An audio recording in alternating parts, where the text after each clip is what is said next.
आपने कहा ये फिट केस है राष्ट्रपति शासन का। गौतम लहरी साहब ये कह रहे हैं पॉलिटिकल डिसीजन है, लेकिन ये ऐसे ही चलता रहे तो भी ममता सरकार कमजोरी हो रही है, तो आपको जरूरत नहीं है राष्ट्रपति शासन का विकल्प इस्तेमाल करने की। लेम डक गवर्नमेंट हो जाएगी अगर रोज प्रोटेस्ट होंगे। प्रशासन अगर इसी काम में लगा रहा है कि मैं सड़कों से प्रदर्शनकारियों से निपटूं सड़कों पर, तो वो काम क्या करेगा? आपका पत्रकार साथ में दिन भर पुलिस और प्रशासन इसी में लगे हुए हैं ना। बिल्कुल।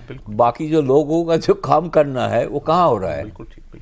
सारे सड़क बंद है। नहीं, लेकिन इस सरकार ने अभी तक तो विकल्प इस्तेमाल किया नहीं। एक बार थोड़े से टाइम के लिए उत्तराखंड में लगा था, उसको हाईकोर्ट ने जो है रद्द कर दिया था, और वो एक अलग मामला था। वो एक्चुअली वो मतलब जब त्रिशंकु सभाएं हो जाती हैं, पॉलिटिकल मेजोरिटी का सवाल था। उसमें इतनी हाय तौबा नहीं मचती है। वो किसी वायलेंस को लेके या इस कारण से कि सरकार अपना प्रदेश नहीं चला पा रही, वो कारण नहीं था। वो नंबर गेम, क्या कॉन्स्टिट्यूशनली सही है नहीं सही है। इलेक्टेड गवर्नमेंट है, बिल्कल, और बड़ी मेजोरिटी की फिर लोकसभा में फिर ठीक ठाक बढ़िया लोकसभा का भी नतीजा आया है। कैसे मान लें कि मैं वैसे सॉरी सर आपके उस पर आक्षेप नहीं कर रहा, आपके स्टेटमेंट पर बहस के लिए, कैसे मान लें कि जनता त्रस्त हो गई ममता से?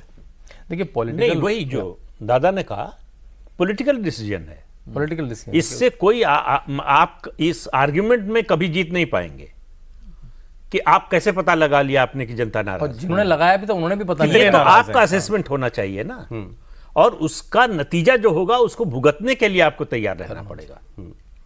कि पक्ष में होगा, अगर आपके समर्थन में लोग होंगे तो अलग नतीजा दिखेगा, आपके कदम के विरोध में लोग होंगे तो उसका नतीजा अलग देखने को मिलेगा। तो ये रिस्क जो है ये पॉलिटिकल लीडरशिप को लेना है, ये कॉल उनकी है। ये मामला की कॉन्स्टिट्यूशनल मशीनरी का ब्रेकडाउन हो गया नहीं हो गया, ये सब बड़े सब्जेक्टिव असेसमेंट है। वो असेंबली में 225 की सरकार है, ब्रूट मेजॉरिटी, ये पार्लियामेंट में 240 की सरकार है। लेकिन जो पूरा एनडीए है वो तो साथ ही में रहेगा। लोकसभा देखिए पॉलिटिकल वायलेंस तो वेस्ट बंगाल का एक फीचर रहा है, वो बैट ऑन पास ऑन कर दी। और ममता बनर्जी से लोगों को उम्मीद थी कि वो उस कल्चर को चेंज करेंगे, लेकिन उन्होंने उसी कल्चर को अडॉप्ट करा। और ऐसे उन्होंने कई मौके दिए, एक मौके नहीं। आपने देखा है, मतलब जैसे अभी प्रदीप जी ने बताया कि कई चुनाव, विधानसभा के चुनाव, लोकसभा के चुनाव, उसके बाद होता क्या है, नॉर्मली आप अपने कैडर को फेवर करते हैं। ये एक नॉर्म होता है, ये नॉर्मल हर जगह नॉर्मल है। यहाँ पे होता है दूसरे के कैडर को पीटना, ये नॉर्म बन गया है कि जैसे ही चुनाव खत्म होंगे जो हारे उसको पीटा, और ये नॉर्म बन गया है वहां पे। और हम लोग दोबारा खड़े नहीं, उसके दृश्य नॉर्मल हो गए। तो ममता सरकार ने लोगों में डर बैठ जाए, बिल्कुल कहते हैं ना उसको, इतना बिल्कुल टीएमसी के खिलाफ वोट नहीं देना है। स्पाइन बिल्कुल चिलिंग ऐसा कर दे कि डर जाए, वो हिल जाए, उसको उस जो इंपॉर्टेंट कार्य करता है हर जिले में जाके ऐसा डर फैला दो। तो ममता बनर्जी ने ऐसे बहुत बार कारण दिए सौरभ की आप 356 लगा दें, ऐसे बहुत बार दिए। मतलब सुप्रीम हाई कोर्ट को आना पड़ा है कि चुनाव ठीक से करवाओ, हाई कोर्ट को आना पड़ा है कि नामजदगी मनाने दो, सीबीआई ईडी जाती है तो वो उसके लोग अरेस्ट हो जाते हैं, उनको वो अपना काम नहीं कर पाते। उन्होंने बहुत मौके दिए हैं।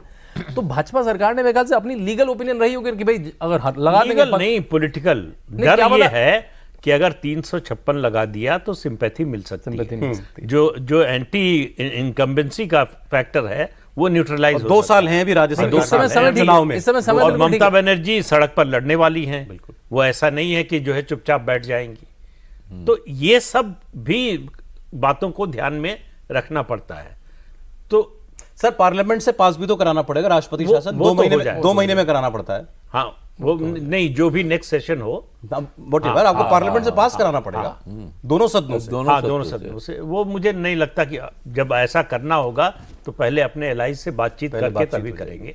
तो इसलिए उसमें कोई बड़ी दिक्कत होने वाली है। कोर्ट में भी जाएंगे, ये कोर्ट में भी जाएंगे, वो भी एक देखना पड़ेगा आपको, कोर्ट में क्या होगा, पार्लियामेंट में क्या होगा। दो सबको सोचते तुरंत एक सुप्रीम कोर्ट एक्टिव हो जाएगा। अब मान लीजिए सुप्रीम कोर्ट ने रेस्टोर कर दिया सरकार, फिर देखिए और बड़ी हो जाएंगी। तो ये सब आपको जो है ये सब देख के सोच विचार के तब फैसला लेना। नहीं, बट आपको क्या लग रहा है, आपकी जानकारी में ये सरकार कंसिडर भी कर रही होगी इस वक्त इसको? अगर ये सरकार कहती है कि हमारे पास डिसाइसिव लीडरशिप है और वो देश हित में फैसला लेती है, पार्टी हित में नहीं लेती है, तो मेरे हिसाब से होना चाहिए 356 लगना चाहिए। अगर पश्चिम बंगाल में 356 नहीं लग सकता तो मुझे नहीं लगता कि किसी राज्य में स्थिति ऐसी आई होगी कि 356 कभी भी ऐसी आई होगी। मतलब जिसे कहते हैं बेस्ट केस है उसे लगाने का, मतलब क्लासिक केस है, मतलब बिल्कुल किताब में लिखा हुआ केस है लगाने का। और अभी की परिस्थिति में आपके पास बंगाल है नहीं, क्या हो सकता है? बंगाल जा सकता है। के लिए भी कैच 22 सिचुएशन। इसके लिए सर केंद्रीय सरकार के लिए भी कैच 22 हो गया ना। वामपंथी, कांग्रेस और केंद्र सरकार तीनों कैच 20 में है। क्या करे? लगाया मान लीजिए, फैसला बहुत आसान नहीं होगा, आसान नहीं है।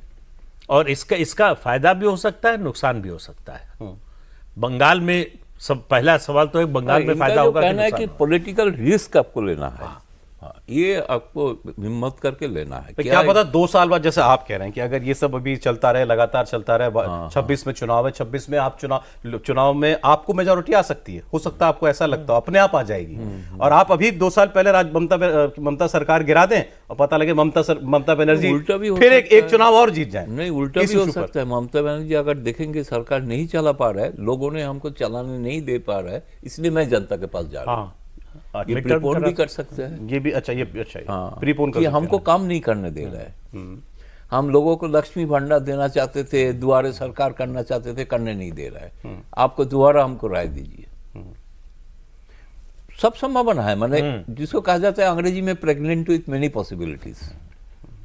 बट ममता बनर्जी इस किस्म की चीजों से डील करने में अभी के जो हालात हैं, आपको लगता है कि सफिशिएंट उनके पास सब कुछ है? शायद मुझे जो लगता है उसके वो बहुत ही सोच रहे होंगे, कुछ ना कुछ सोच रहे होंगे।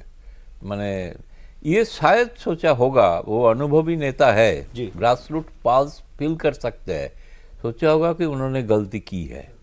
अच्छा, सबसे पहले मैं तो उस दिन भी कहा था, मैं अभी भी बोल रहा हूँ, अगर कोई गलती हुई मेरे से, मेरे को माफ कर दीजिए। ये बहुत ही एक इम्पैक्ट, सूदिंग इफेक्ट हो सकता है। आज सुबह से दिखी भी नहीं, वो दिखी भी नहीं। अच्छा, भले आपको लगता हो कि चलो कि इसको हाईजैक कर लिया बीजेपी ने, इसमें पॉलिटिकल लोग आ गए, नेचुरली करेंगे। दुनिया को तो यही पता है ना कि भाई ये सब छात्र कर रहे हैं प्रोटेस्ट। तो आप दुनिया के लिए सामने आते हैं कि मैं छात्रों से अपील करती हूं कोई हिंसा ना करें, आपको चोट लग जाएगी, अपने घर वालों का सोचिए, अपनी पढ़ाई का सोचिए, आप लोग घर जाएं, हम लोग उचित कार्रवाई कर रहे हैं। कुछ भी कहा जा सकता था, स्टूडेंट्स को अपील की जा सकती थी, कोई अपील नहीं है। कल से ये है कि ये तो हाईजैक लग रहा है कि ये हमारे खिलाफ षड्यंत्र है। यस, वो बोल रही है कि हमारे खिलाफ षड्यंत्र हो रहा है, ये तो कोई स्टूडेंट्स ही नहीं है, ये कौन से छात्र हैं। मतलब वरना आज दिन में इतना सुबह से 12 बजे से सब कुछ सारी मीडिया पर चल रहा है, ममता बनर्जी एक बार सामने नहीं आई, एक फोटो नहीं है उनकी, कुछ नहीं। हर राजनीतिक दल और खासतौर से सत्तारूढ़ दल को छात्रों के गुस्से से जरूर डरना चाहिए। स्टूडेंट्स, जब स्टूडेंट सड़क पर उतरता है तो आपको 100 में 99 बार आपको ऐसा दिखाई देगा कि परिवर्तन होता है। वो उसका इम्पैक्ट बहुत ज्यादा होता है, वो जल्दी उतरता नहीं है इस वजह से। और जब उतरता है, जिन जिनने मार खाई होगी उनको लग रहा होगा कि अब मैं दोबारा जाऊं। नहीं, उनका समर्थन करने वाले, उनके परिवार के लोग, जो जिनके परिवार के नहीं थे, वो भी अपने बच्चों के लिए, उनके भविष्य के लिए डरेंगे। तो चाहे आप आज़ादी का आंदोलन देख लीजिए, जेपी का आंदोलन देख लीजिए, या कोई भी आंदोलन देखिए, वो छात्र आंदोलन से असम में सरकार बन गई है जेपी की। बिल्कुल, मुख्यमंत्री से लेकर मंत्री तक पूरा मंत्रिमंडल हॉस्टल से गया शपथ लेने राजभवन। सब हॉस्टल में रहते थे।